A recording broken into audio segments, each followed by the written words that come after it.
Temptation heat beats like a drum deep in your veins.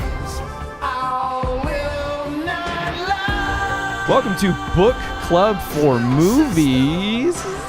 It's July 12th. I'm Ryan Miller and Michael. It's Matt Amber. Thank you, Kiefer Sutherland.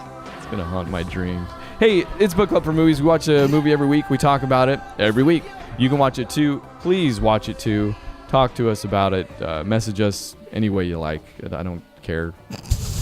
Last week it was Near Dark. This week it's Lost Boys. Matt, tell us about Lost Boys. That's right. You've been suckered in to 2 vampire films in a row. All right, The Lost Boys is going to roll in at an hour and 37 minutes. Written by Janice Fisher and James Jeremias. Directed by the incomparable Joel Schumacher. Starring Jason Patric, Corey's Heyman Feldman, Diane Wiest, Jamie Gertz, Kiefer Sutherland, and Edward Herrmann. With a special appearance by Alexander Winter, a.k.a. Bill S. Preston, Esquire.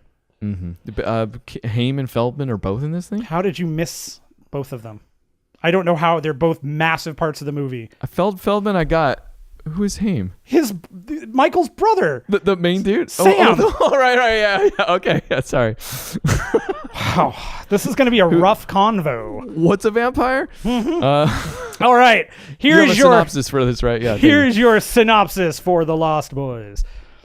A small California town, Santa Carla, sees its newest residents, Sam, his brother Michael, their mother Lucy, and their dog Nanook moving in. It would appear a number of the previous residents may be missing out.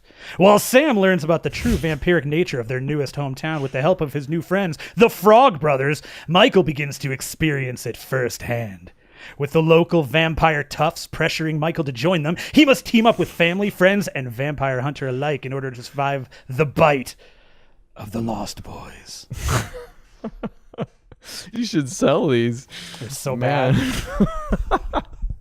All right, so part of the reason I'm out of it here is because I literally finished watching this like an hour and a half ago. Maybe. No, that's not true. 2 hours ago because I had to do the agenda here. So normally I try to watch this the day before. I get some time to marinate at the very least. Didn't happen. No. So sure, I missed a Haim or a Feldman here and there. It's still, I feel like, going to be a good discussion. We're coming at this from kind of a vampire duology because we did Yep, no, sorry, that's it. correction. Near Dork. I'm Bill Dork. Paxton. Right, I'm going to get you. I am consistently near dork on Book Club for Movies. We're both consistently near dork, I should say. I'm not. Yeah, you're backing it up. I love it. Yeah. Try moving forward. We did Near Dark last week and had a great grand old discussion. Definitely check it out. It will inform a little bit of what we talk about here today. I've never seen Lost Boys before in my life. Which you surely have. That was a shocker to me. Yeah, this is like last week's Near Dark episode. This was the discovery on the show, is that you'd never seen this, and we're talking. For me, Near Dark is my favorite vampire film of all time. This one's up there, man. I mean, it's top 5 probably easily. Still up there, but doesn't eclipse Near Dark. No. And we'll see where I come down maybe. I am really looking forward to that because this is a very different movie than Near Dark. Near Dark has a slower, plotting kind of feel to it. It's a definitely supposed to be that plotting vampire western thing. And I liked Near Dark. Yeah. I mean, don't get me wrong. But this one's a little lighter fare in terms of maybe how the themes are drawn. It definitely has a little more of a question. Comedy horror to it as opposed to horror. It is a very different movie. I mean, one of our ultimate questions with Near Dark was whether, and we kind of ended the show on this, whether or not there was kind of something behind it all, and you kind of thought maybe the ending was indicative of that, and I very much don't think there was much behind Near Dark at all. I think it was a lot of style over substance. Mm-hmm. Maybe. So yeah, that's a really interesting question for this one, because this one also is very very important. Oh, 1987 California, the that kind of punk metal underground look. I'd say more hair metal. Lots of hair metal in there too. And when we say style is important, in fact, maybe this is the difference we can draw. Stylistically, Near Dark was it was kind of cinematic. The style was kind of woven into the filmmaking. It was part of the film grammar, so to speak. The style is front and center in Lost Boys. Like it's attached to being a vampire. It's a story about Michael and his brother and his mom who moved to this new town, Santa Carla, but does fall in with some vampires and becomes a vampire. But in becoming a vampire, like the more he becomes a vampire, the more product shows up in his hair. Oh yeah, an earring appears on it. So it's literally tied to becoming a vampire. But it's much more about style, kind of on its face, and not cinematically speaking. Although the movie looks good, it's a good looking movie. I mean, it's a freaking Richard Donner production. Possibly the best looking Joel Schumacher film of all time. Yeah. In fact, I'm it's hard to talk about Joel Schumacher because I feel like I very much came to Joel Schumacher after his Batman movies. So I thought he was just bad all the time. Yeah. But no, he has Falling Down. He has this thing. Great movie, man. Yeah. He's very much more accomplished than... He's not just Batman and Robin. He's not Nipples, Ryan. Ignorant Batman boy over here. Yeah. So the question of style, I think, is important to this thing. I also think that. I mean, it opens up with maybe the toughest opening scene on a merry-go-round ever. And I think Kiefer Sutherland and Alexander Winter, a.k.a. Bill S. Preston Esquire, know that. I think he has one line in the movie. I saw him and I was like, oh man, another Alex Winters movie. Like, this is literally the only other one I've ever seen of him, I think. And he's a total... Was this before Bill and Ted's? Yeah. He's actually listed as Alexander Winter in the movie instead of Alex Winter. He does have one line, and it's something like when he jumps off the bridge. We'll get there. So, style is important. We've got that. Diane Wiest is in this movie. She's so impossibly young. She's just... I love Diane Wiest. She's amazing. I love her. She's great. I love her. She is one of those actors that anytime I see her name, I know I'm going to get a good performance out of her. Like, I know she's going to be good. And I've just never seen her like pre Edward Scissorhands, where she's already the mom and will be, like she's Judge Mom in Law and Order. Yeah. But here, I guess she's still a mom here, but she's like Punk Mom or something. I don't know. Well, she's not helpless. She's very much so like she leaves. They get a divorce, and she's very clear at the very beginning of the movie that I could have gone into a whole huge lawsuit with this, but what good is that going to do? I don't need that. I'm going to live here. And I'm going to get a job, and it sucks. I'm getting a job at a video store. Whatever. It's great because it's 1987. People are renting. Like, Blockbuster is still hitting peaks. Didn't you work at a video store? I did. I worked at it. I was an assistant manager. I wish I worked at a video store. Do you? It's where I saw all the movies I saw, honestly, like as a kid. Like, that's like so many of the movies that I'd seen and I fell in love with, like a cinematographer or something. That's why. Did you get that job before you were like into movies that much? No, I was really into movies, but this definitely helped. It Sure. It gave me free movies. So. Yeah, it's like me growing up. Like, I liked movies, but then my friend got a job at the movie theater, so we just saw one every weekend. And that's what happened to Matt and Ryan. Yeah, and that's also what happens to Diane Wiest in this movie. She rents a lot of videos to people. She does. Check out her podcast. It's Book Club for Movies, starring Diane Wiest. And I'm glad the movie starts there with Diane Wiest and the family, because I think that's the emotional center of this film. Whereas Near Dark, it's definitely the relationship between Pazdar and May, which sometimes someday will work out. Yeah, character name. Caleb and May. If by now listening to this podcast, you should be able to switch seamlessly between character names and actor names, because it's how real world works. Okay. But yeah, in this movie, it's that family. It's that family dynamic. It's the brothers maybe more than anything else, but still, it's. But mom is there. Center. Mom is involved. Like, that's the thing is that she's not, and they bring that right to the forefront too. Like her introduction.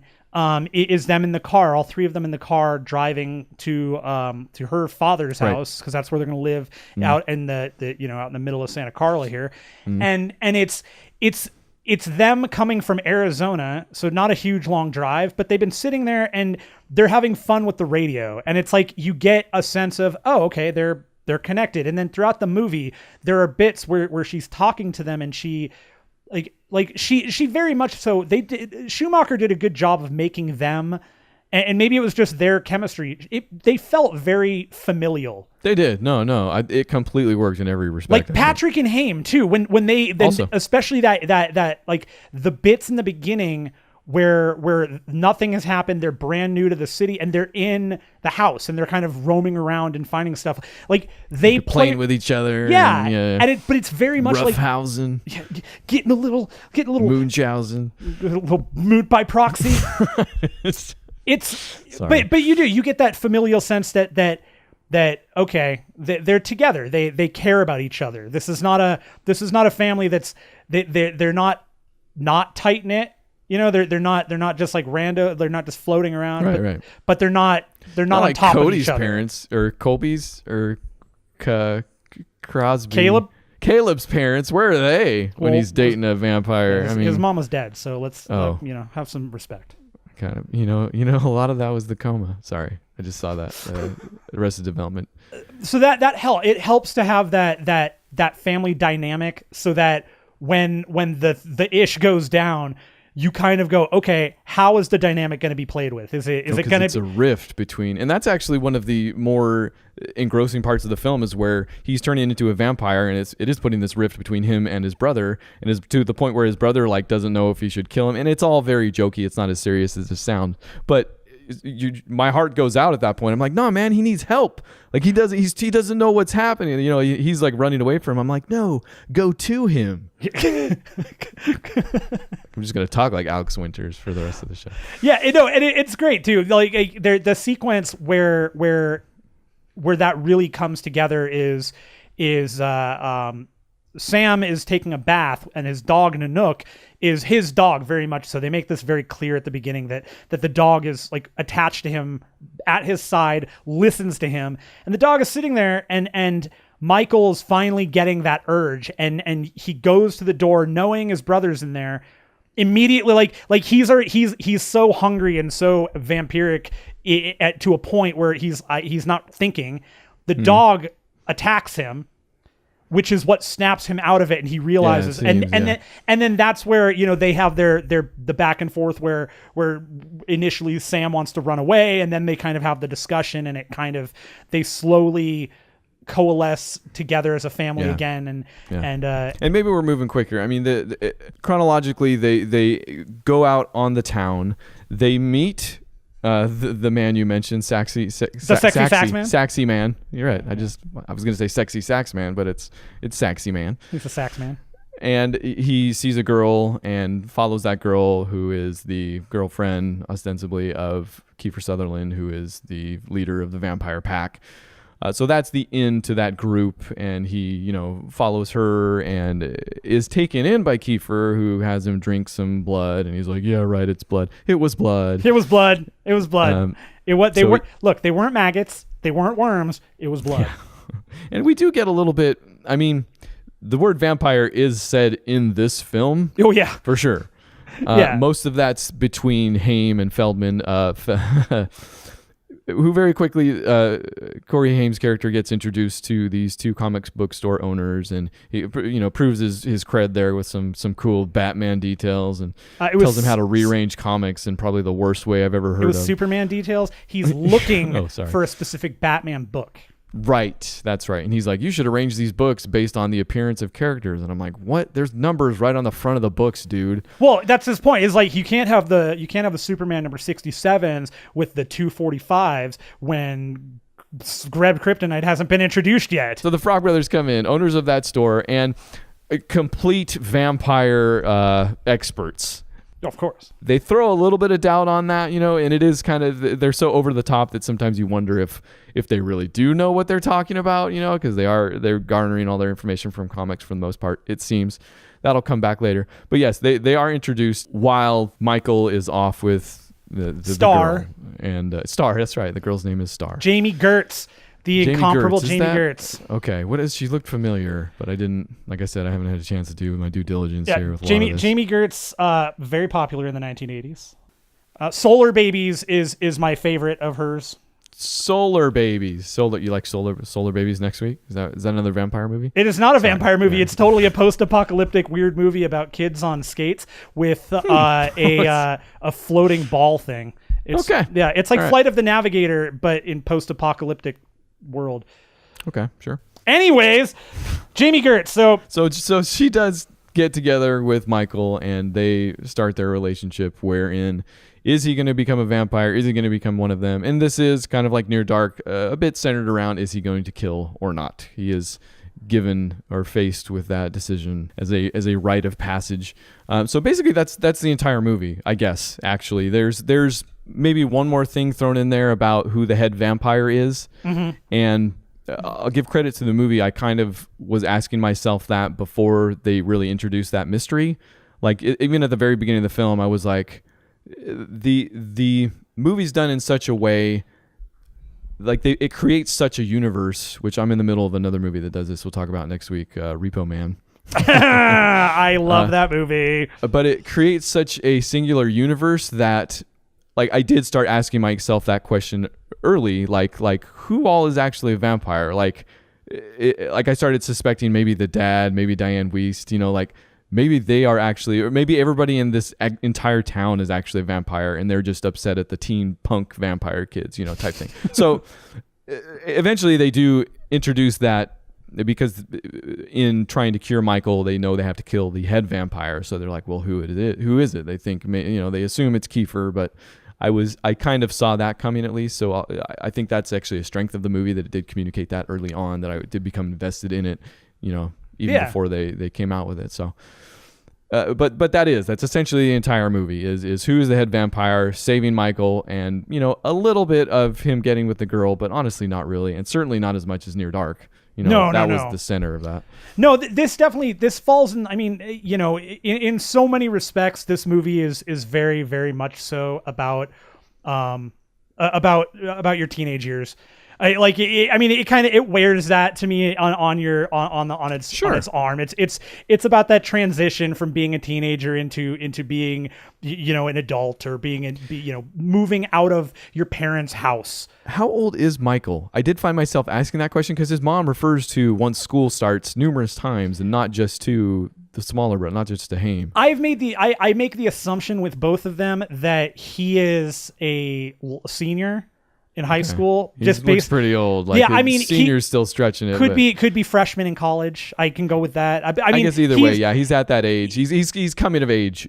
Corey Haim is definitely, and that's the thing. It's like it makes a whole hell of a lot more sense if he's actually from college age, because then he would be in theory going off to college and transitioning and all that. Whereas Corey Haim's Sam is definitely, he's a high schooler.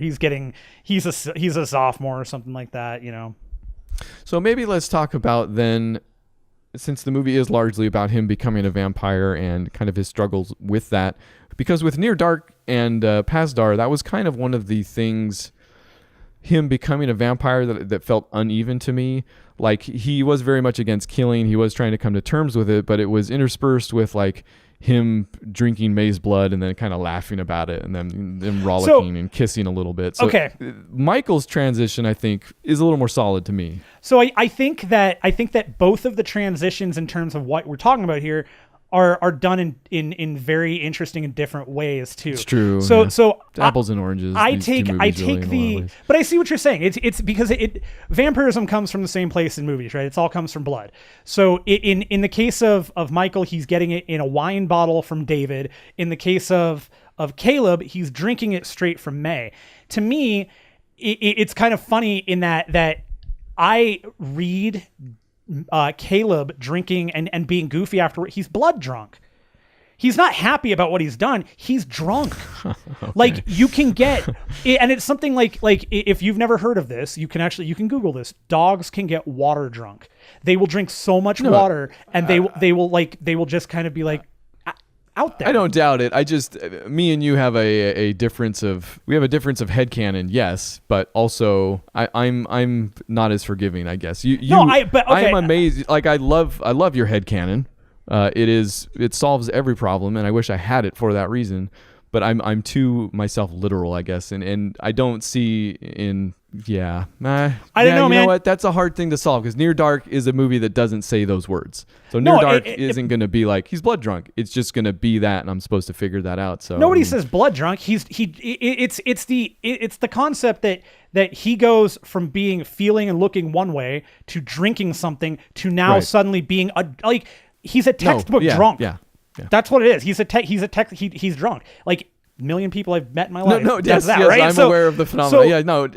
Yes. Whereas in Lost Boys, the way that they bring that to be, the way that bring it to pass is he drinks it. There's that moment where it kind of takes over, and then I read into this. This is how I read this. So maybe you can tell me this one for me. I want it. You can tell me how you read this. This isn't a headcanon thing. This is just the visuals. Okay, that I can do too. I took the visual because as soon as he drinks it, there's it's a slow cut where they fade into similar shot to the beginning where it's going through clouds and he's going all around, all that stuff. He's like in the sky. That to me is his he's there. That it's not a visual thing, just there. That's him. That's where he's gone to at the point. He's in the sky then in the middle of the night because then he falls and he's in the bed. And I read that as like that's where he's getting his moment of I'm becoming a vampire, and as opposed to Caleb's being blood drunk, he gets. Like it becomes more of an ethereal thing for him. Sure. I think you have two different scenes here. One of them is where in the way the vampires try to kind of bring him in is they take him on all these, it starts with the food. Yeah, they give him rice. It looks like maggots. They give him noodles. It looks like worms, but it's not really. They're just messing with his mind with their vampire powers. And then they take him to a bridge where they all hang off of it until the train shakes them off because they can fly and so can Michael, but he doesn't know that yet. So he falls off and then he's like in a smoke falling and then wakes up in a bed. Right. So him flying through the clouds comes later after he kisses the girl, and that's right. But there's symbolic in that way. But also, you're right. Yeah. There's another scene though. Right after he drinks the drink, though, they do it's the shot. There's a shot of it like that similar ocean shot going over the. Lots of superimpositions in this movie. and I guess I felt like at the point and all of that. I think that each one of those scenes.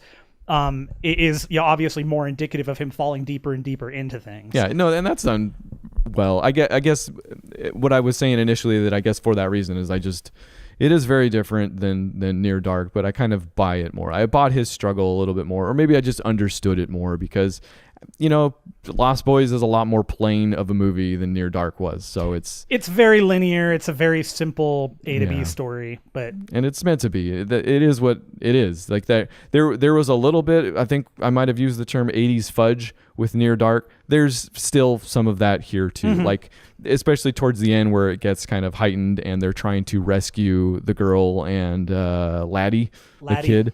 Yeah. Who has been turned and they don't necessarily want to be. It's the return of Eddie Munster. And like Michael will sometimes he's sleepy. Like he can help them carry them out. And I know it's because it's during the day and they are affected by the daylight and he's not full vampire yet. He's turning, but he's conveniently sleepy sometimes and other times he can carry people and. I don't know, man. Like for me, that all just it tracks. It's not. No, it's just fudgy. It's like I said, 80s fudge. Like that's fine. I mean, I like I said, I think that for me that tracks. That's to me. It's fine. The things that you're mentioning for me are basic vampire things. It's like that just makes sense. The fact that he hasn't convenient in its timing. Sure. I mean, that's fair enough. I want to go back to something that I also think is interesting. Go back to it. Because it comes up with that specific part, and it's a character development thing, which I think is an interesting point for all of these characters. Most of them, for me, get an okay arc. This is very much so Michael's movie, and he gets the main characters. Yeah, he gets the deepest arc. I think that Star has a great arc that doesn't get enough attention because Agreed. You find out that like he's immediately drawn to her. Then you find out that she's kind of a vampire, but she's not because her first kill was supposed to be Michael. So how long has she been a vampire? We don't really know. Like right. it has to be recent. Which then brings up a question, how long have the other ones been vampires too? Like that's another question. So well, he does talk about their lair being from the 1900s. Well, or right, having but been he created. knows that, but that's just history. Yeah. Like, he doesn't Yeah. say it was we did it. But in terms of character development, I think that in character knowledge, one of the things that comes up for me is the Frog Brothers, and I think that the funny part is that maybe you took this differently than I did. I never took them as being actual vampire hunters that knew what they were doing. I think like the way I read the whole movie, and the reason I read it this way is actually the grandfather is the kind of key in the hole for me here. The grandfather mentions at the very end, and he clearly knows. He says, one thing I never could stand about Santa Carla, all the damn vampires. That's the last line of the movie. Last line of the movie. Which is fabulous. I laughed out loud for great. a long time when he said that. But that is one of those pieces that it makes me think that the Frog Brothers know they're vampires, totally believe they're vampires, have never met another person in their lives that believes them or would help them do anything about it. So they sit in their comic book shop and they try and pass it off as best they can. Like, they see somebody new, they're like, okay, this kid could be cool. He's not from here. Let's see what happens. Like, I always got it from them that they had the idea that they were the bad, and that's why when they kill Bill S. Preston Esquire, they're surprised by how it all happens. Yeah, no, and the movie doesn't give you a clear answer on that because No. number one, it does all take place in this universe, like I said, where maybe they're normal, like on their face, Corey, we enter the movie through Corey Haim, and he kind of thinks they're silly at first, but then buys in. And, all the while we know vampires actually exist, even though it's a more serious deal when it's Michael and Kiefer and that whole thing that's going on. Right. But yeah, I mean, there's definitely doubt. Like, you wonder if they know. And you're right. When they kill him, they do look surprised. So yeah, have they ever killed a vampire before? I don't know. But they do. It's kind of by the end, you're like, who cares? They are the real deal because they, they end up doing it. But it's like a Lord of the Rings thing where it's, the small conquer the great type thing. It is, but it's such a great, like, they have a great arc, and it's silly They do, yeah. because it is a silly build for their arc, but you get an arc with them, and the way their arc finishes out, I think the very last line that either of the brothers have is Corey Feldman. He goes, "How much do you think we should charge him?" The whole house is destroyed, and they're like, "We're gonna get paid for this now because now we did it." It was very Bill Murray on the first Ghostbusters job. but I love that, and the I think the vampires also, to a point, Kiefer. I mean, the rest as a collective, because Okay. I view them just as a collective. They kind of all just follow David, basically. Right. They don't get a huge arc, but you get some really good tidbits about who David is and probably who he was and why he is the way he is. Like, right. I never walk away from this movie thinking those guys were better before they were vampires. Yeah, no, that's true. I mean, in a ton of ways, it's just the reimagining of, it's like Grease or something, except yes, the same leather jackets, just not as much Danny singing. Zuko. Yeah, exactly. He's got the girl, the protagonist, the good guy wants to get the girlfriend of the bad guy, and etc. Although they do sidestep the whole jealousy issue, so that's kind of refreshing for a movie that's 30 years old or whatever. They do. So yeah, I mean, I agree with you. I think on the arcs, like the characters are all treated for the most enough. part. I think. I mean, I agree with you that Star isn't really treated. They could have done more with her. She's not necessarily a strong female character or anything. No, and I think that the bummer with that character in particular is that there are opportunities to extend who she is, and they don't get taken. No, I think she's just a damsel. I think the same thing in a lot of ways about Diane Weist's character, but I think that she gets a very full arc at the end of this. At the end of that movie, I'm into her. Yeah, she has a beginning, a middle, and it feels good. Like and there is no point during that movie where I am hoping Diane Weist is like anything bad. Like, you want to see her at the end of all this kind of happy and survive and walk away. That's the beauty about Diane Weist. Every time you see her, you're like, yeah, I hope she gets anything she wants. I would look love at, for look her. at that smile. I would love for her to end up being in one of those weird government agency roles where she's just a no nonsense, kill everybody type person. She might be. I'm not. And really just smiley about it. Like, oh yes, kill them. I'm no Boyle when it comes to her film catalog. Yeah, I mean, I can't say that the movies that I come back to are, I think, Purple Rose of Cairo and Parenthood. Those are the but first actually, two. yeah, in fact, it's good we're coming back to her because she is trying to date a guy who might be the head vampire, but they run through some tests and is not like you can see him in a mirror, like all this stuff.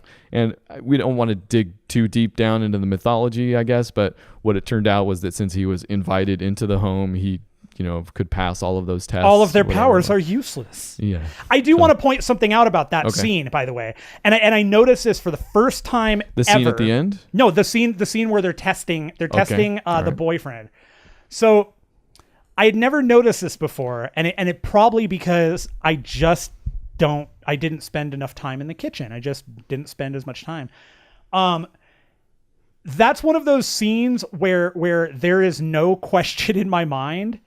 In terms of movie, he knows they're testing him. He knows. Oh yeah, yeah. 100% he knows. Moment one from the discussion, but the clincher for me was there is no chance on any planet does somebody mistake garlic for cheese like that. That just doesn't happen. Like the amount of garlic he puts on there, and like that's the other thing is like he piles that stuff on there purposefully. I'm just salivating. I'm like, shoot, why didn't I think about this? Like replacing Parmesan cheese with garlic? That's freaking brilliant. Yeah, you should. All of my food would be better. Actually, no, I would just put both the cheese and the garlic on. That's the correct thing to do. And by the way, this is Edward Herrmann, who's the head vampire guy. If you can picture him. He is playing the guy he plays. And maybe we skip from this scene to the end of the movie where he has returned and they kill everybody and Kiefer and they don't revert, so they realize there is a head vampire and he's there because he's still trying to date Diane Weiss and shows himself, and we get the showdown where the family kind of has to come together, and that pays off to defeat him. And I'm sure there's some like underlying like cool thing about moms and stepdads and stuff like that, but it ends up just being a real cool fight at the end where they get rid of the intruder, so to speak. Yes, he is. And there was a while where I thought the grandpa was kind of my lead for the secret vampire for a long time. He screams it like you watch it. You're like, he's got it. He's got to become a vampire. Yeah, he's a secret vampire. I do love one of the things about him as a character though is, and I don't know if you notice this, every single thing almost in his house is made of wood. The house is made of wood. It's a log cabin. He's got wood carvings everywhere. Sure. The house is basically one giant steak. Oh, I see. All right, now it all comes together. Lots of steaks in this movie. Yeah. None of the ones that I want right now, since we've been at this for a couple hours. I could really go for a nice New York strip. So, this is a good movie. Did I like it better than Near Dark? You're going to ask me. I am. It is apples and oranges. I feel bad. In fact, this movie made Near Dark make a lot more sense to me. Near Dark came after this movie. Wow. All right. Yeah. No, it did. And Near Dark has a lot of retrospect because the first half of Near Dark is a little could be testing for different reasons. Looking back and after our conversation, definitely I came to appreciate it. Now seeing this movie and seeing somebody who would have said to Karen Bigelow, "Can you put vampires in it?"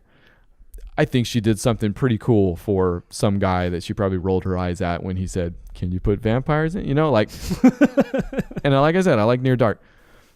I like Lost Boys better. Yeah, and you know what? That is not a surprise. They're two very different. Like if you put Near Dark next to a similar movie like it, I will pick Near Dark. Man, and that's the thing. Like that's one of the things I love about Near Dark is.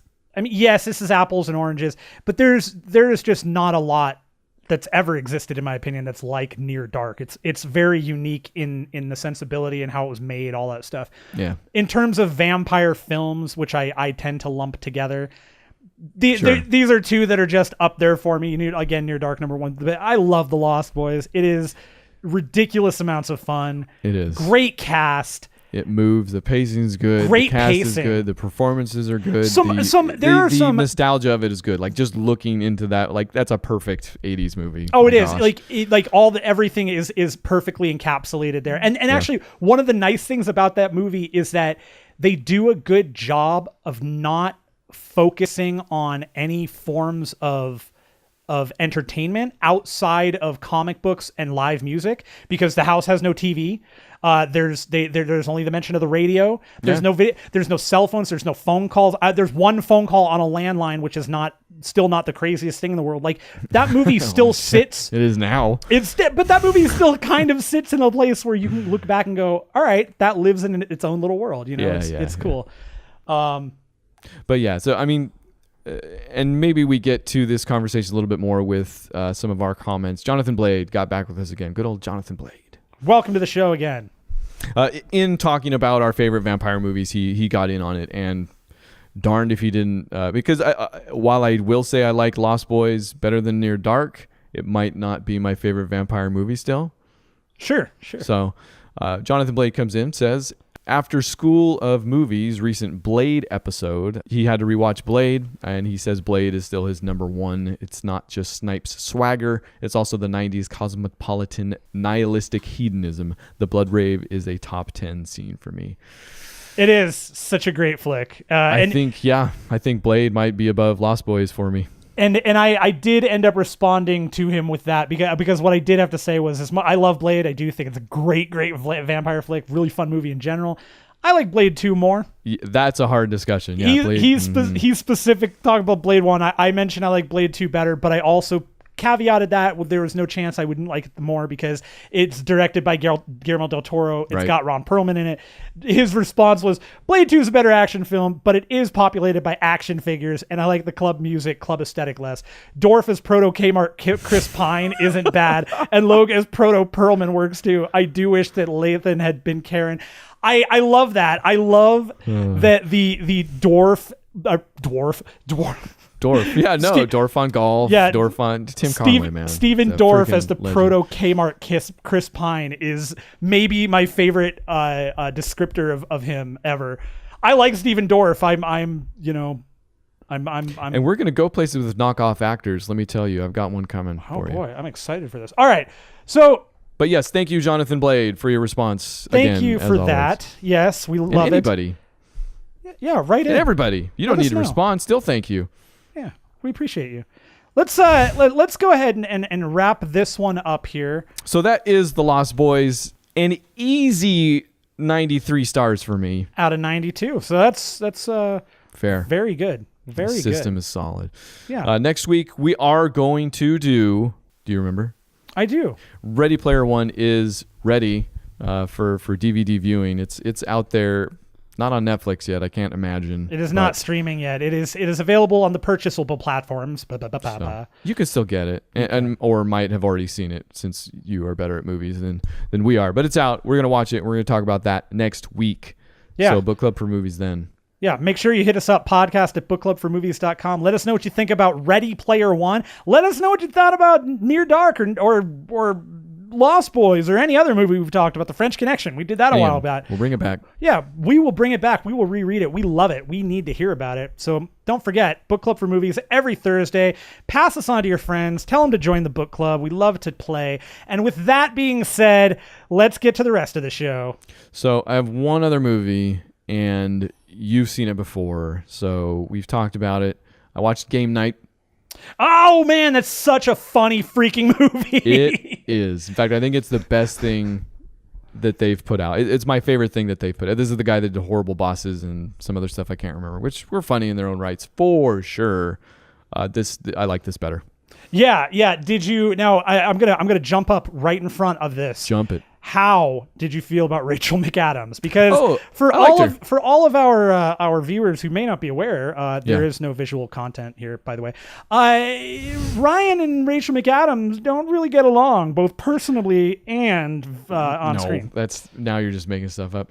Rachel McAdams is a fluorescent light to me. In most of her performances, I just see her acting. Mm-hmm. It's a weird That's the quickest way I can think to put it. No, I still like her, and I have seen her in things in which I like her. I liked her in Aloha, for gosh sakes, which it appears nobody liked that much. But Red Eye, in fact, we talked about. Love Red Eye. I love Red Eye. Great Craven flick. Who doesn't love Red Eye? Yeah. If you haven't done a Craven increase lately in your life, people, Increase your Craven. yeah, maybe choose Red Eye. I like her here. I didn't really have a problem with her performance, actually.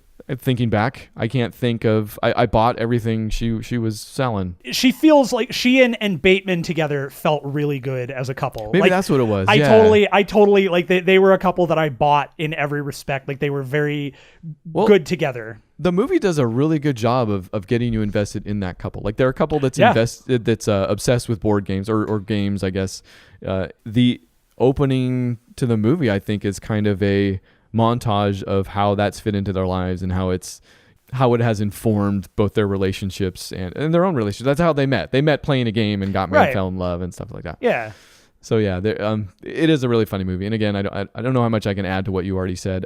I see what you meant about the establishing shots, how they're tweaked slightly to make them look like they're so cool. Board games, basically, or something like that. Yes. Really cool, really subtle, but really cool. And I think you're right. You said something along the lines of it's not something you see all the time in comedies, so to speak. Like this is a really good looking comedy. It is, and I have to since you brought the movie up, I have to always call out Jesse Plemons possibly being the very best part of that movie. Oh, absolutely. He was also the knockoff actor I was going to mention because I saw a tweet the other day about somebody who was taking issue with people calling Jesse Plemons a Matt Damon knockoff. Matt Damon? Yeah, and they're like, I think he's surpassed that. He's like, I think it's time we started calling Matt Damon a messy Plemons. I don't disagree. It's fun, man. He's amazing. That guy is great in the movie. That is really a fun movie. Just the introduction of that character too.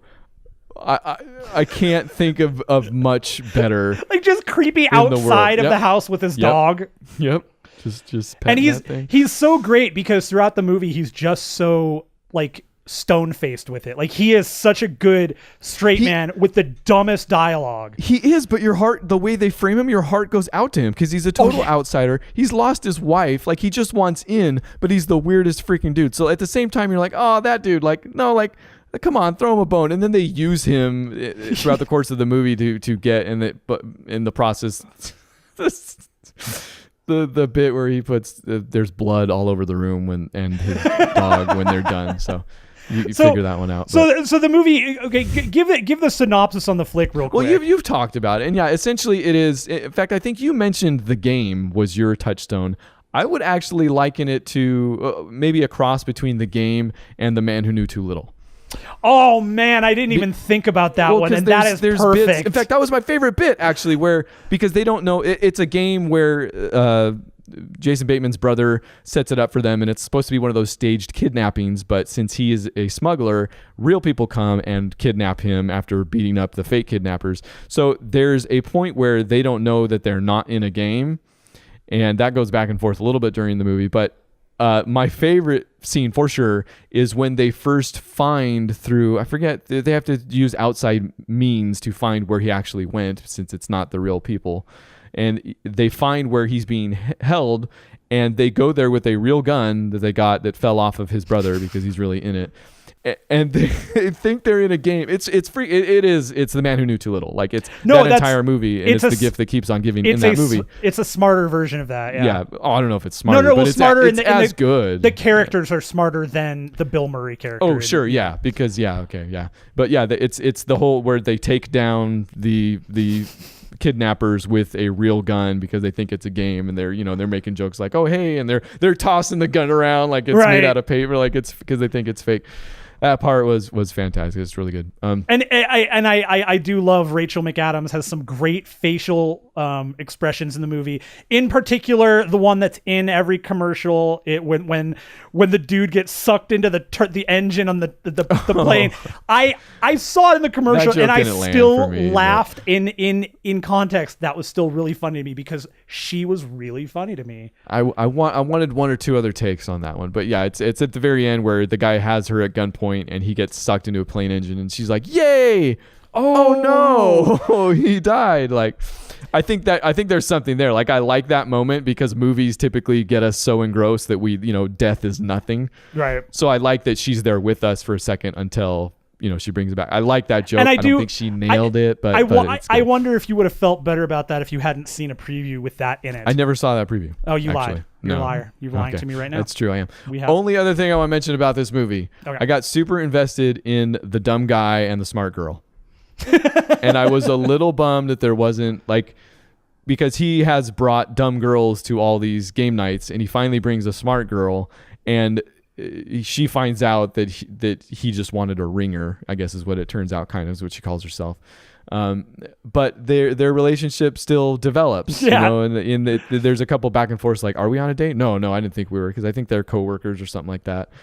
But I got invested, like I wanted to see how that relationship turned out. I was totally into that dynamic, and then there's kind of no follow up on that. Like there's never any, they got together or something like that. But well, thankfully you'll get to find out how it ends up in Game Night 2. Now I could see him doing a sequel. I mean, shoot, they did Horrible Bosses. I'm too, fairly certain the sequel is Yeah? coming. Yeah, I think Okay. that's already been signed out and they're ready to go. It's good. It's funny. It's good. I like that movie. And that was more than I want to mention on it. What'd you watch? I got 3 movies, and I don't know how much I'm going to spend on any of these, but we'll see how you feel. At least one of them I think is going to get you. We're not at an hour yet, so. Perfect. So let's go. We're going to go older first here. Watched a movie called Blood and Black Lace. This is a classic. The wife had never seen it, so I wanted her to, thought she might want to check it out, and she was kind of into it, kind of not. Blood and Black Lace comes in an hour and 24 minutes, written by Marcello Fondato, Giuseppe Barria, and Mario Bava. Directed by Mario Bava, starring Cameron Mitchell, Ava Bartok, and Thomas Reiner. This is a giallo movie from the late 60s, like 67. Have you mentioned this to me before? I've mentioned giallo to you, and so if you don't know what giallo is often referred to. It's a flavor of movie that's often referenced in terms of Italian movies that are they're atmospheric and they're suspenseful and there's usually some kind of like horror to it. There's a slasher or something of that note, and there's very much, it's the killer doesn't, you find the killer at the end and all the things fall into place and they're crime and they're very like they're crime movies in every respect, in many respects. So it sounds kind of proto, or at the very least non-mainstreamed, spaghetti western or something like that. Like, do those have roots, like the Sergio Leone stuff? Does that have roots kind of in this stuff, or no? I mean, I could see this maybe eking from that, but this definitely comes more from stuff like you think back to movies like Fritz Lang stuff, where you have a killer, you've got a supernatural element, and you've got a story that's kind of using all these things, and there is always an end point to it. It's not, I don't know that I'd go spaghetti western with it. No, I mean, maybe tenuous link there, but they're like I said, they're mysteries, they're crime movies, psychological stuff. Okay. And how is this one? This is a good one. It's an early one. It's one of the real proto giallo movies, and it's a cool flick. It revolves around fashion, and quite a few of these movies actually did involve fashion. And this one in particular is models are being murdered by a faceless man, and we see the faceless man, and who is it, and why is he doing it, and it builds and builds and builds, and you finally get the explanation. And in so many of these movies, they're not movies that necessarily, you're not going to get the ending you hope for or want. It's not like they often end with the quote unquote happy ending, but the happy ending is really like, well, false in many ways. Yeah. It's the guy, empty, maybe the killer is dead, but they are very like kind of in a way to say, but everything else still happened. That is freaking Italian. Have you ever seen, I have to mention it. It's a film school, but it's one of my favorite movies of all time. The Pasqualino 7 Beauties. I've never seen that. Dude, okay, so it might be just the first film where that kind of all came together for me, but that is all about that. Like there's a happy ending, but it ends with him just it's again, it's a film school movie. It's like I'm explaining, like this is in 30 books somewhere, but it ends with him just looking in the mirror, like after everything has happened, and they're like, oh, happy ending, I guess, I'm a survivor, I guess, but it lays on his face for just long enough that you're like what does that even mean, I guess. Right. So that's cool. Yeah, and these, I mean, they're not, they can end very much so in that nihilistic way. They not always. Some of them do have more of a optimistic ending. I very rarely feel that they are super optimistic, and it usually does end much so in that well, things happened, and that doesn't, just because they're over doesn't mean anything ended. And this movie is very much like that. Blood and Black Lace. If you're interested in giallo stuff, check it out. It's early on. It's streaming on Shudder right now. I would recommend if you want to see giallo stuff. There is so much good stuff out there. Mario Bava is one of the fathers of it. The other one that you'll hear a lot about is Dario Argento. You really can't go wrong. His catalog is pretty good. I do recommend, if you're going to do that, check out Tenebrae, Opera, and Suspiria. Suspiria in particular, because the remake of that is coming the end of this year, and that looks amazing. That's a real rough, can be a real rough movie in some ways. One of the things, Triple X, my favorite Argento, actually. So. Yeah, good. Yeah, no, it's fair. I liked her in Land of the Dead. Actually, that is his daughter, by the way. I know. Yeah. It's gonna be a great, just stupid joke, and you've ruined it by making it stupid. Oh, sorry. What else you got? Okay. On July 4th, I felt the need to expand my horizons. No, that's not right. I don't know what I meant. The 4th of July, I ended up watching Behind the Mask, The Rise of Leslie Vernon. This comes in an hour and 32 minutes. Written by Scott Glosserman, David J. Steve, directed by Scott Glosserman, starring Nathan Basil, Angelina Gethels, and Zelda Rubinstein. Everybody loves Zelda Rubinstein, who this house is clear. This may be one of the best mockumentary style flicks that have come out in terms of horror movies. I love this movie. It's great on every level, and it is very much a guy who thinks he's got this connection. His name is Leslie Vernon, obviously. Connection to this long storied past about how he's the chosen killer. He's the one that's supposed to be in this town. And in this movie, the ideas of Michael Myers, Freddy Krueger, they all exist. They really happened. Oh. So Leslie, they happened in movies? Yeah. Or? No. They happened. Like Haddonfield is not a real place in Illinois, but it is in this movie world. Michael Myers was a real killer in that movie world. He was, that happened.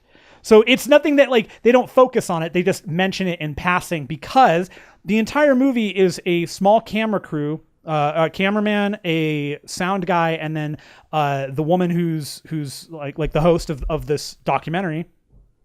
They're following around this guy, Leslie Vernon, who says he's connected to the town and this thing and this legend, and he is meant to be the one that's going to come and has to slaughter a bunch of kids, because that's what they do. As you do. Yeah, and the movie goes through him. Okay, he's like, he starts off with, okay, so here's, I've been tracking her for a while. This is who it is. This is my virgin.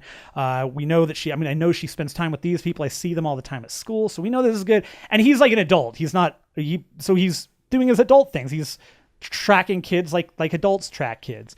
Okay.